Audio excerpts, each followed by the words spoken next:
Now the next one quantity is said, that is volume. Okay, volume of a liquid or a solution can be measured by the graduated cylinders.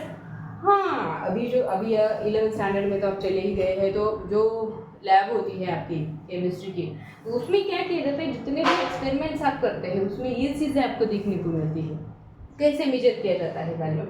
तो इसकी pictures अगर आप क्या कर सकते हैं, search करके देख भी सकते हैं। आपको क्या बोलते हैं कि इतना इतना सोल्यूशन पिपेट आउट करो, यानी कि उसमें क्या होता है कि पिपेट पाया जाता है, कुछ ग्रेजुएटेड सिलेंडर्स होते हैं, वो कौन से देखते हैं, ब्यूरेट पाया जाता है, पिपेट पाया जाता है, और इसी में क्या किया जाता है, वॉल्यूम जो है वो मेजर किया जाता है किसी भी मैटर का, किसी भी सब्सटेंस का। अभी वॉल्यूम तो समझ में आया, लेकिन अभी डेंसिटी क्या होती है देखते हैं। Density of a substance is a amount of A mass per unit volume. अब देखते हैं उसका जो फॉर्मूला यहाँ पे, डेंसिटी इज इक्वल टू क्या होता है कि मास अपॉन वॉल्यूम होता है। कितना मास मैंने अभी आपको पहले ही बताया है, 1 मिनट पहले ही बताया मैंने कि मास क्या है एग्जैक्टली और वेट क्या है। वही मास आपको क्या करना है, यहाँ पे कंसीडर करना है, यहाँ पे पुट करना है, और जो भी वॉल्यूम है, अगर आप उस वॉल्यूम से कोई भी नंबर ऑफ वॉल्यूम आपको दिया जाएगा, उसको अगर डिवाइड करते हैं तो आपको डेंसिटी मिल जाएगी। ठीक है, हाँ। तो SI यूनिट ऑफ डेंसिटी अगर निकालना है आपको, SI यूनिट डेंसिटी का, तो देखते हैं यहाँ पे SI unit of mass, formula क्या है डेंसिटी का, मास अपॉन वैल्यू। अभी मास का जो SI यूनिट है वो आपको पहले लिखना पड़ेगा। मास का SI यूनिट जो है वो क्या है, kg है, तो आप kg लिए, और उसके बाद है वॉल्यूम का SI यूनिट क्या पाया जाता है, तो मीटर क्यूब है, तो kg पर मीटर क्यूब आप इस तरीके से भी लिख सकते हैं। ऑब्वियसली डिवीजन में मीटर क्यूब है, तो वो क्या जाएगा यहाँ पे, अगर इस तरीके से और में लिखना है तो kg पर मीटर जो पावर है वो -3 आपको क्या करना पड़ेगा, यहाँ पे (-3) करना पड़ेगा। उसके बाद है temperature.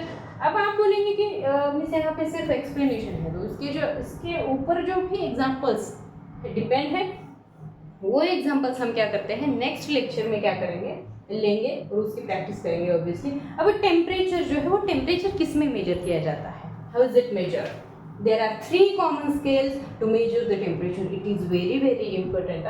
Okay, see here, centigrade, degree Celsius और डिग्री सेंटीग्रेड बोलते हैं हम लोग उसको, क्या बोलते हैं, डिग्री सेल्सियस, इस तरीके का उसका साइन रहता है। Okay, and then degree Fahrenheit is also there and Kelvin is also there. अभी अगर केल्विन देखा जाए तो मैंने आप लोगों को जो बेसिक यूनिट्स है उस बेसिक यूनिट्स में जो SI सिस्टम में उनके सिंबल्स है उसमें दिया गया था, राइट। लेकिन अभी ये तीनों भी क्या है, ये तीनों भी कॉमन स्केल्स है जिसमें क्या कर सकते हैं, हम टेम्परेचर मेजर कर सकते हैं। So how is it, the temperature on 2 scales are related to each other by the following relationship. अब देखो यहाँ पे सीधा जो कन्वर्जन है वो देखते हैं हम लोग। क्या किया जाता है कि फ़ारेनहाइट है, अभी फ़ारेनहाइट में आपको कोई क्या किया गया है, डिग्री सेल्सियस में, यहाँ पे डिग्री सेल्सियस में क्या किया है, टेम्परेचर दिया हुआ है, तो आपको क्या करना है, उसको फ़ारेनहाइट में कन्वर्ट करना है। तो अगर डिग्री फ़ारेनहाइट कन्वर्ट करना है तो आपको ऑब्वियसली ये फॉर्मूला क्या करना है, फॉलो करना है। How can we follow the formula then? C 9/5 जो भी डिग्री सेल्सियस में आपको टेम्परेचर दिया गया है, फॉर एग्जांपल 20 दिया, 20 डिग्री सेल्सियस हमने लिखा है यहाँ पे, सो +32 करना है। अभी ऐसे तो इजीली समझ में नहीं आएगा, लेकिन मल्टीप्लिकेशन साइन यहाँ पे रहेगा और यहाँ पे 20 है, तो 5 को क्या करना है, 5 से 20 को क्या करना है, आपको डिवाइड करना है। तो क्या आएगा वहाँ पे, 5 4 20, फिर उसका जो मल्टीप्लिकेशन है 9 4 कितना हुआ, 36 को क्या करना है, 32 में आपको प्लस करना है। जो भी आंसर आएगा आपका वो क्या होगा, फ़ारेनहाइट में कन्वर्ट होगा। मतलब यहाँ पे जो मैंने बोला था कि 20 डिग्री सेल्सियस जो है वो 20 डिग्री सेल्सियस किस में कन्वर्ट हो गया, फ़ारेनहाइट में कन्वर्ट हो गया। Then next, the Kelvin scale is related to the Celsius scale as follows. अभी देखो केल्विन जो है, अभी अगर ऑलरेडी डिग्री सेल्सियस में दिया गया है कोई टेम्परेचर आपको, और वही temperature if you are going to convert it into the Kelvin, then how is it, say here then follow this formula that Kelvin is equal to degree Celsius, whatever you want to, it's very easy actually.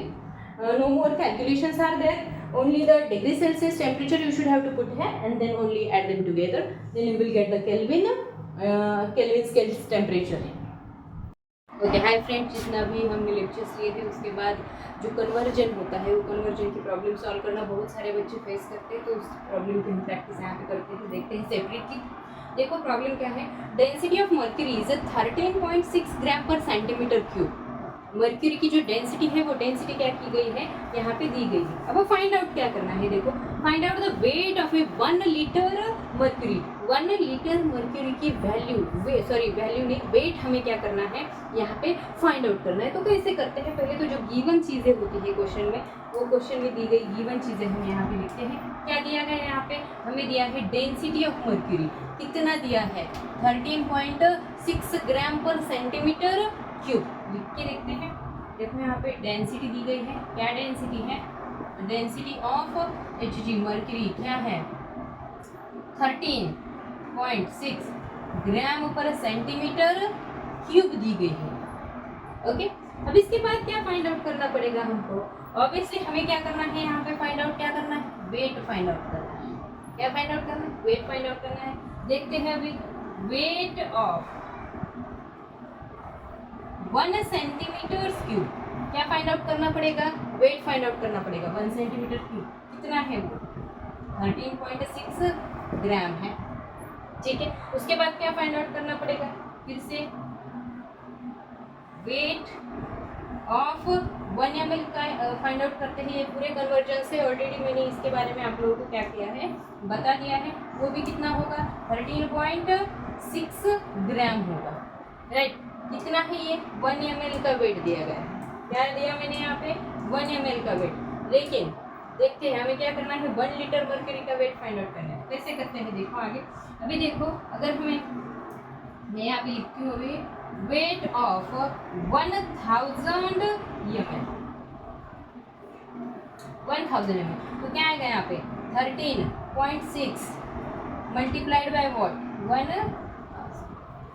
Okay, then see 30 just multiply, इनका answer आएगा 1 3 1 2 3 0 are there, 1 2 3 0 are there, okay. Then if you multiplication, if you will do the multiplication, then what will happen, if a decimal point is there, then what to do after decimal point, 1 digit is there, that's why by this side just count it a 1 digit and put the decimal point and the unit is here, that is gram. Okay, come to the second example, that is what is it, convert 2 liter atmosphere into earth। Conversion करना है, फिर से अर्ग में conversion करना है, किसका करना है एटमॉस्फेयर का करना है, किसका करना है एटमॉस्फेयर का करना है।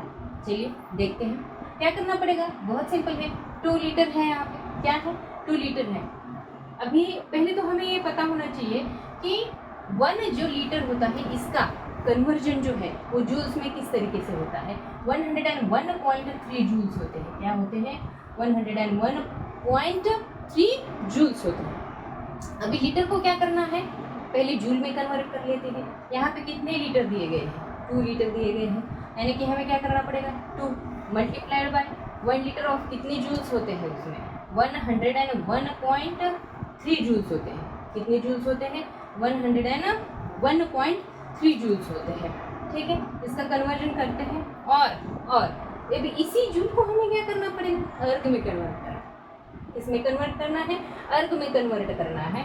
अभी देखो यहाँ पे जो 101 जूल्स होते हैं उसको क्या करना है कन्वर्ट करना है, सॉरी, तो क्या कन्वर्ट होगा उसका मल्टीप्लाइड बाय 10⁻⁷ करना है, सिर्फ कुछ भी नहीं, मल्टीप्लाइड बाय क्या करना है 10⁻⁷। इसका आंसर क्या आएगा अभी देखते हैं, 2 3 6 पॉइंट एज इट इज रखते हैं, और सॉरी 2 1 2 2 0 0 2 1 2। डेसिमल पॉइंट के बाद कितने डिजिट्स आए हैं 1 डिजिट आए हैं, पॉइंट हम यहाँ पे दे सकते हैं। हमें क्या करना है राइट हैंड से लेफ्ट साइड की तरफ ये काउंटिंग करते हुए चलना है, और multiplied by 10⁻⁷।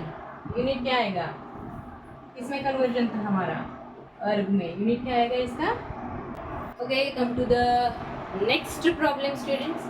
The next problem is convert 2 atm atmosphere into centimetre of Hg पारा। देखते हैं कैसे कन्वर्जन होगा। यहाँ पे रहा आपका सॉल्यूशन, सॉल्यूशन में क्या होगा, हाँ 1 एटमॉस्फेयर जो होता है उसका जो कन्वर्जन रहता है वो किस तरीके से रहता है 76 वॉट 76 सेंटीमीटर ऑफ Hg होता है, सेंटीमीटर ऑफ Hg होता है, तो 1 atmosphere is equal to 76 centimetre of Hg, पारा होता है।